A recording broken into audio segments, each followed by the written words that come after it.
completely different.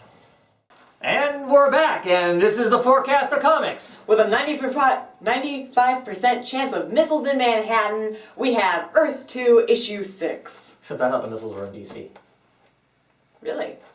I thought they were in Manhattan. They're not in New York? No, they're in Washington, D.C. Wow. Blowing up the capital of the United States. Are you crazy? Excellent book. I love this book. Yeah. I think it's really exciting. It captures a superhero comic, I think, better right now than most other superhero comics that are out there. There's almost not even comparison. Not fair, but still.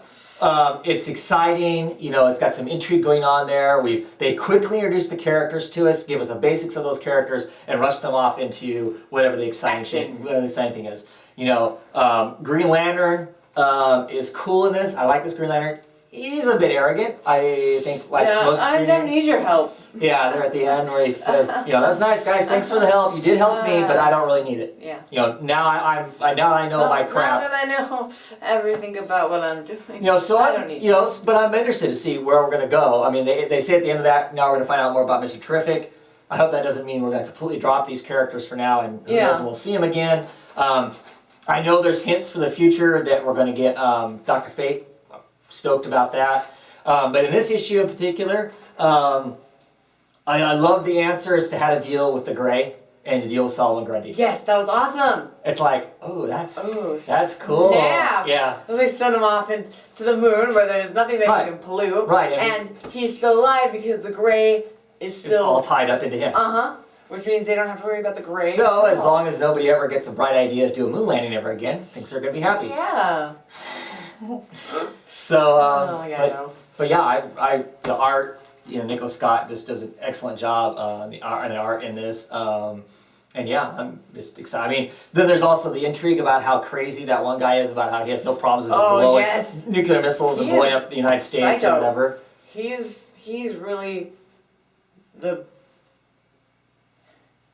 he is the focal point. He's the tuning fork for where Earth 1 and Earth 2 the only thing I have to say though is that I think they could do a better job of is, why are they taking this guy's word for stuff as being the answer?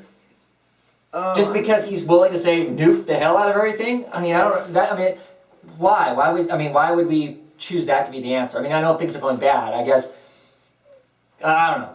I sometimes wonder if that should be addressed more as to why the heck we're banking on that dude, because he's pretty bonkers. So what would we get that comic? I give it 4. Yeah, I'm giving it a 4 too. It's a great end to an arc. Looking forward to seeing what's next. Next, we're going to talk about the Hypernaturals, number 5. Okay, so this book has been okay for me. It wasn't anything super special. It was definitely just a 3, right? And I'd say this issue is just so much better as we get stuff on Thinkwell's past. We see more of Sublime, which is my favorite character so far. That's the bad guy. Yep, I like Sublime. Yep. He's pretty awesome. We get to see more clones. We get to find out more about the clone sequence and what all happened with Clone 21, although we still don't really know because they use terms that either I'm not smart enough to know or don't actually exist, so on and so forth. So, but we find out more about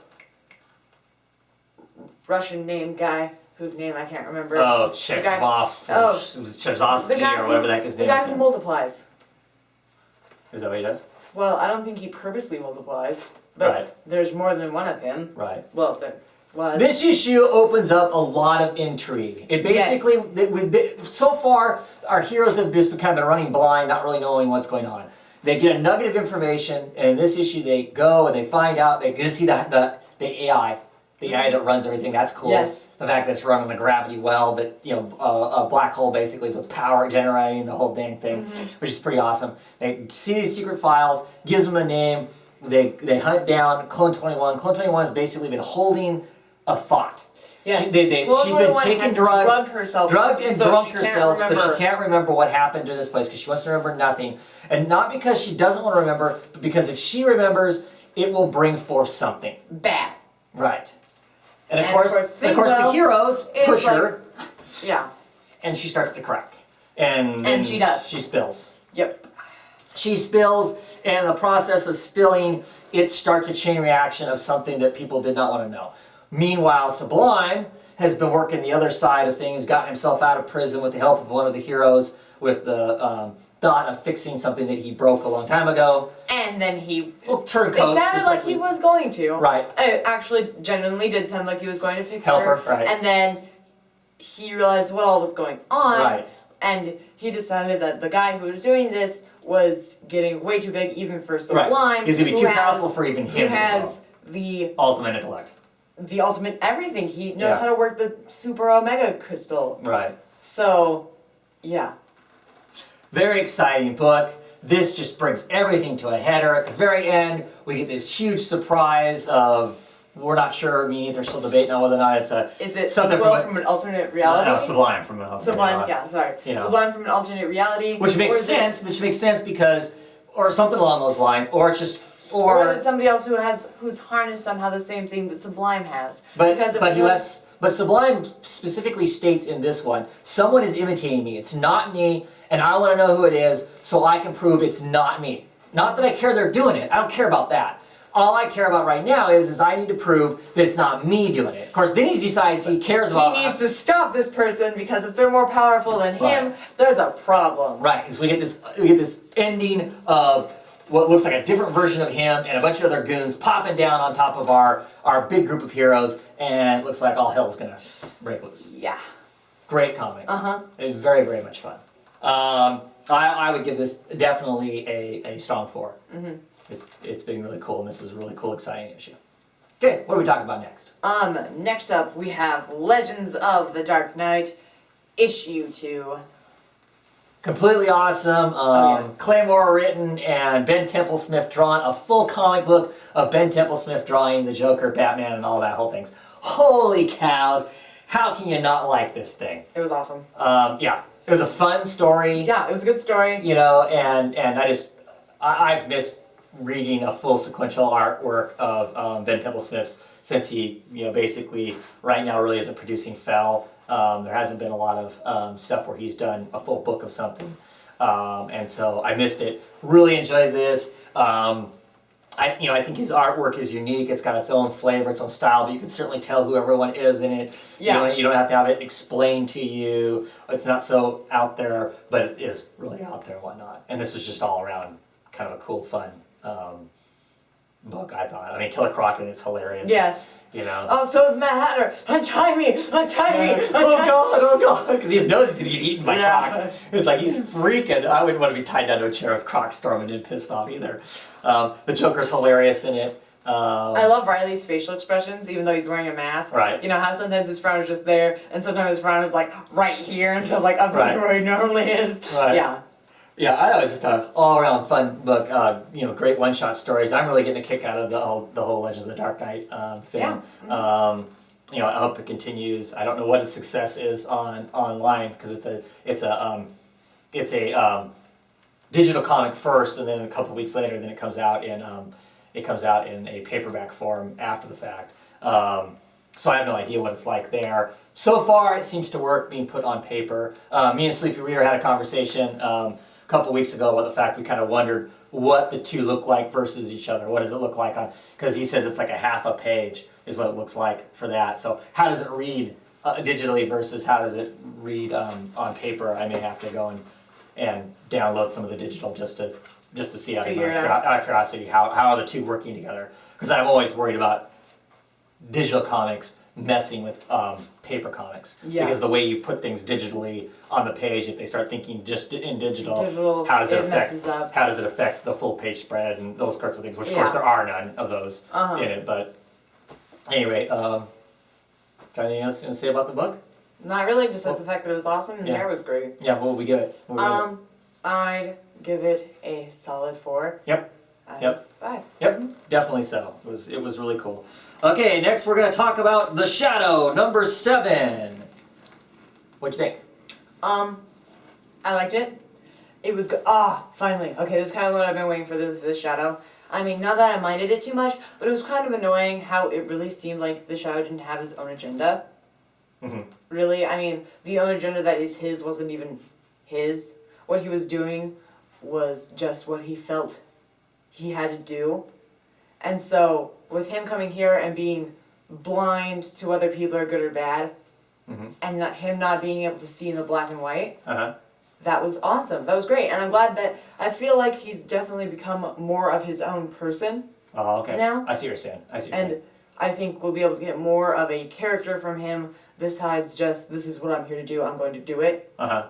Okay. So you wanted more personality. You wanted more of the Shadow Cranston. You wanted more of I wanted more who of he him is, being him. who he is as a man, as opposed to Who he is as the Shadow. Right, just righting the rights and Exactly. wronging the wrongs and whatnot. Okay. Yeah. Okay.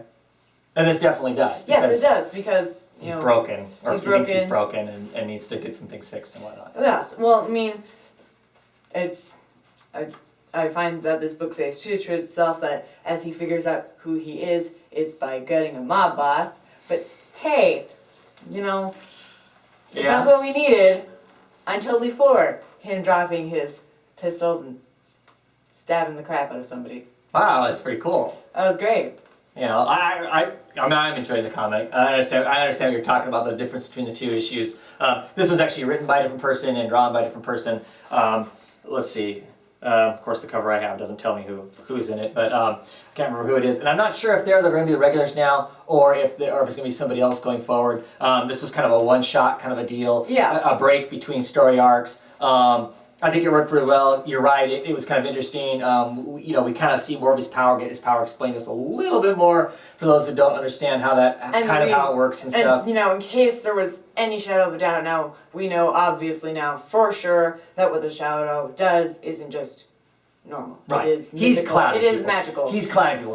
Whether it's magical or it's just some sort of, you know, Tibetan Jedi mind trick, which is what most of it sounds like. You know, basically he kind of dresses up in a costume and then he clouds your mind so you don't really ever get a real good beat on him and whatnot. And so that's cool. I just like the character. I wasn't sure what it was going to be like moving forward. I liked the first arc. Didn't know what I was going to pick it up past that. I think I am. I'm still really enjoying it. And this one was just, you know, it was kind of a cool exploration of that. I like his new sidekick, this captain.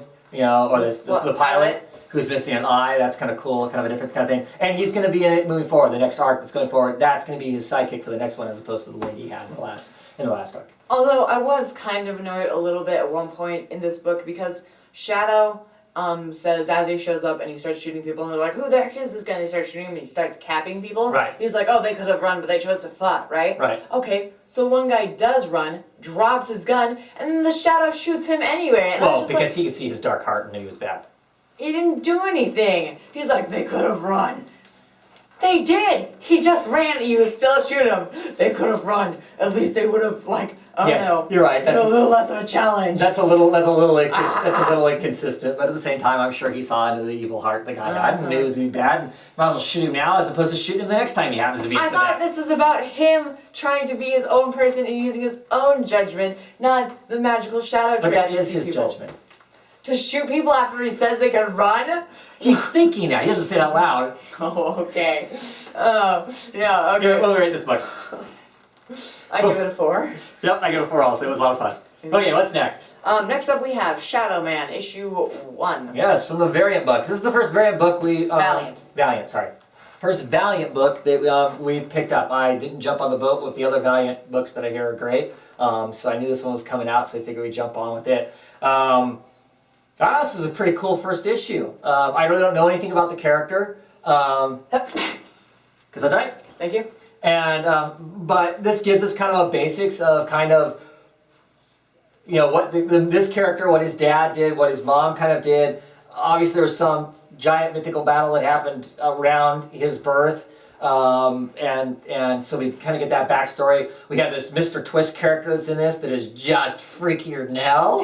Yeah. Oh man, that was awesome. I smell blood. Lots of blood. Oh, yeah. Yeah, some cops come storming into this club, right? Because they think there's something bad has happened there. They smell lots of blood. And it's total carnage. There's body parts ripped, shredded, guts hanging from all over the place. And they're like, wow, what happened here? Wait, I see some movement. And the bits and pieces start pulling together and twisting up and turn into this guy. Of course, they freak out and start shooting at him. He shoots little goblets of flesh at him that burrow into their mouths and turn them into monsters too. Yeah. All good stuff. Uh-huh. And so, this, you know, my main character in this has been going along. He's 20-some years old, trying to find out his family. He's back in New York trying to figure out who his family is. And his family turns out to be a bunch of criminals. Right, well, they have criminal records. They have criminal records, but they are, I mean, his dad was the Shadow Man. Obviously, he's from a generational thing because he pulls this medallion off, throws it in the water that he's had since he's a little kid. And when he does that, then all the bad guys, all the evil stuff can detect he's there. Plus, the good people can detect he's there. But if the good people can detect him, right, so the bad people. Bad People so, scoop him up. These two cops scoop him up. You know, start to beat him up, shoot him, or whatever, and he steps into like the shadow world or the shadow entity, takes over. There's a long litany of other people who obviously have been Shadow Man, including his father. So obviously it's a generational, it's something hereditary or whatever that gets passed down, and it ends the book with him stepping back out, laughing his ass off because he's Shadow Man now and he's gonna kick their ass. Yeah, so I find it awesome that he's immortal at night. That's cool. Oh yeah, can't be hurt. But it makes sense though because you don't see shadows at night. So. I guess, I don't know. And there's two ways to do that. How does that work? At night there aren't shadows. During the day there are. You'd think a shadow would be where you'd have strength. But anyway, that's cool. Yeah, I love the guy and the thing, and I love it on that page as he's leaving the docks after he's tossed the medallion. Yeah. The way they do that was cool. Yeah, the fact that the symbol is a guy standing like in a doorway. In a doorway, casting a shadow. Yeah, which is cool. Which I didn't pick up on, and I'm like, oh my gosh, Ethan, I thought. And Ethan's just brilliant. He's like, oh yeah, I saw that. It's obvious. Okay. That's cool. That's cool. You smart. You need to flex your right vein more. I guess that's what it is. Oh, no, that's my left side. Whatever. Okay. What would you give us? I give it a 4. I'm excited. I'm looking forward to the next book. I give it. Art looks great, solid all around. Yeah, it's not a big fancy 4, but still 4.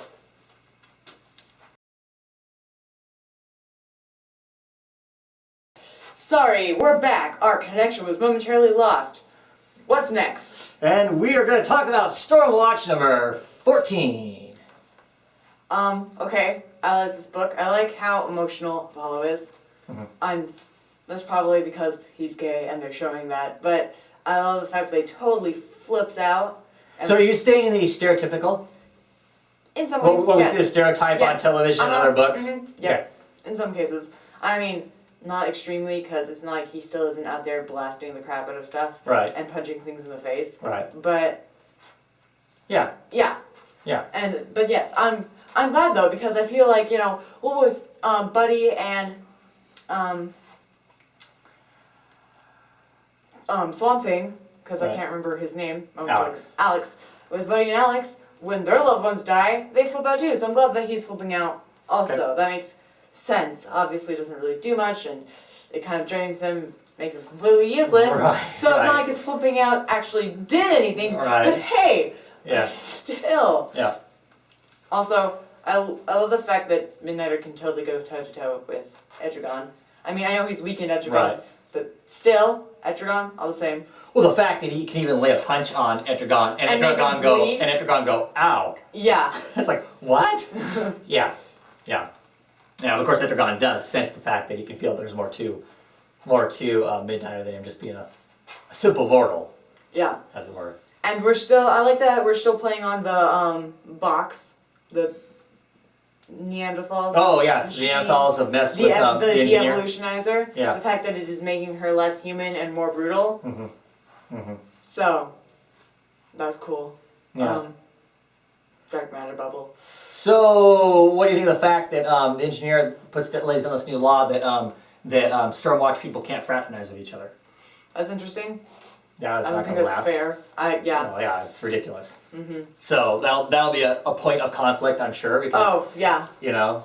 And we'll find out that. And Apollo wants to leave. Yep. Like, forget it. Let's just quit Stormwatch. Let's go on the run with our powers. How are they going to stop us? You know. And Midnighter says no. Yeah, Midnighter thinks he needs Stormwatch to help control his own personal chaos. Very interesting. That's an interesting look into that character and what that character's about and stuff. So I think that's actually kind of cool. That gives him direction as opposed to just being, you know, total chaos and whatnot. Yeah. I like the fact that Ginny Quantum's coming more into her own thing. In her own thing, and she's kind of like, look, this isn't good. This, you know, I mean, you know, they're kind of forced her to create this bubble to block them from being exposed. and her concern is that it's going to cause cancer to everybody Well, around it and I think whatnot. that she's becoming more of a teenager. Yeah, I mean, because she's only like 12 now, but you Right, know, right. we're almost in December, and she's as starting it's to happening. rebel and Exactly. Right. I like the fact that they're Right. shutting that. I don't know if they're doing that on purpose or not, but it's Yeah. all the same. It's happening, so Yeah. I find that kind of fun. yeah. It was an interesting comic. I don't know that it like rocked my socks off or anything. No. Um, But it did lay down some stuff. and of course, you also got this Swordsman, swordsman who's disguised himself as a long lost Shadow Lord. Shadow Lord, and it seems right now the Shadow Lords are just kind of going, oh, okay, yeah, you're the lost one. Okay, what does that mean? So who knows what's going to happen there? That could be some pretty interesting chaos and whatnot. Like I said, this book wasn't like wow, but it was interesting. I'm still curious as to what's going on, moving forward to see what's next for it. Yeah. What would we rate this book? I'd give it a solid, stronger 3. Yeah, give it 3. Yeah. And our final book. Okay, last up we have Swamp Thing, issue 14. Rot World, The Green Kingdom, Part 2. Part 2. Part 2. Where he gets to stomp the daylights out of The Teen the Titans. Teen Titans, which is always Yes! fun. I actually like this book better than the Animal Man one, just because it looks prettier. Yeah. Otherwise, it's kind of the same sort of thing. I love his insistence on the fact that that Abby isn't, Abigail isn't dead. Mm-hmm. Of course, she's not. It's kind of cool watching her. She thinks she's sneaking into Well, into the old Arcanum hideout, which she didn't really sneak in so much as they let her in. yeah. So far, I think the best part I like about Rot World isn't actually Rot World itself. It's the stuff with Maxine and the stuff with Abigail before the world goes to The secondary hell. characters, secondary story. Yeah, Mhm. yeah. Interesting seeing how that all plays out and what's going on there and stuff. Yeah, it has been pretty cool. Curious at the end of this, of course, you got stupid William, who is basically cool of Rot World Aquaman. He's got Aquaman's trident. Yeah. So No, it's not a trident, it's a spike hammer. Oh, that's right, it's Spike Hammer. Because it's got too But still. many forks. I hate Anton. Yeah, Ethan doesn't like I Anton. don't like Anton. He's a wicked villain. He though. is a wicked villain, but I don't. He's a villain. I don't like him. Okay. You like Sublime, Yeah, it's because Sublime's awesome. but he's a villain too. So you can't just use he's a villain. I don't like him. Anton's just obnoxious, though. Oh, that's because he owns everybody. Exactly. And he knows it. It's He's like, an obnoxious, snotty little kid. Reminds me of Tom Sawyer. So I really hope he gets punched in the face by Swamp Thing a lot. I'll be curious to see what happens, without a doubt. I think, like a lot of people have been commenting, I think it's unfortunate to some degree that these two books are so intertwined that it feels like you're just reading the same book over, or kind of the same plot line in both of them. So I hope it deviates more than that. But the assumption would be is that at some point these two groups are going to get together and that's what's going to be the giant, dumping on whatever. I mean, is it going to be simply a matter of going and beating up Anton and then the whole thing's over? It can't be that simple, can it? No. So what are they going to do? I mean, that's the only thing I'm curious about is to see how they're going to beat the Rot. I don't know. Oh, super weapon. So Oh, that's Batman, right. Batman's been probably working on some Uber thing. Where is it? So do you think Batman's alive? We haven't seen a dead Batman, have we? We haven't mean, seen a they- dead Superman either. True. I don't know. I'm pretty sure Batman's alive because of any of them. Okay, now He's Batman. I know. He always wins. You can't argue. Their argument is I Batman. know, and I keep saying that too. We have a friend Lee. He's likes Batman a lot, but really tires of the whole, Batman always wins answer to everything, But it'll be curious to see. Do you not think that if Batman, you're telling me if Batman was still alive, he's just been hiding this entire time? Would he really? Maybe. And what? And he has some idea that Swamp Thing and Animal Man are going to come back, and then that's when he's going to make his move? To me, it seems a little far-fetched for that thing. I could see him having... I could see him doing. I could see him- Batman doing like a guerrilla tactic sort of thing. But on the other hand, dying. it seems like I could see Batman doing a guerrilla tactic sort of thing because I'm pretty sure Batman would be smart enough that he wouldn't take on something that was bigger than what he could take out. But he's Batman. He can take out anything. You just said so. See, I see Batman making the ultimate weapon and then not being able to execute it because he gets hosed by something. Yeah. You know, it's not like he's sealed off someplace. His Batcave isn't nigh invulnerable to death and No, decay. Give me yeah. a break. You know, so yeah, I'll be curious to see. Be curious to see where it is. Just in Rot World talk in general, where is Frankenstein dropped at? What Is do he, you is he in Metropolis? Does it say in the Frankenstein Agent of Shade book where he has been dropped out? Because he's fighting the Rot now too. They drop him someplace, right? He ends up. The creatures take him and drop him someplace, don't they? So where's he at? Do we know what town he's in? He's not in Gotham. I is don't he? remember. It's either Gotham or Metropolis. It seems like it's one of those big cities. Anyway, it'll be interesting to see how it all pans out. What would we give this book? I'd give this book a solid 3 out of 5. I think so too. I really like the art. And I'm spending too much time looking forward to seeing where it goes after this. So the Rot World's taken a long time now. Yeah. So that's the one thing that's good and bad about it, I guess. Mm-hmm. Anyway, I think that's it. No more weather. If you're in New York, you're doomed because you don't have a Green Lantern and there's missiles heading towards Manhattan. No, it's DC. Dude, read the comic. In Earth 2. Oh, okay. Good Duh. point. Bye.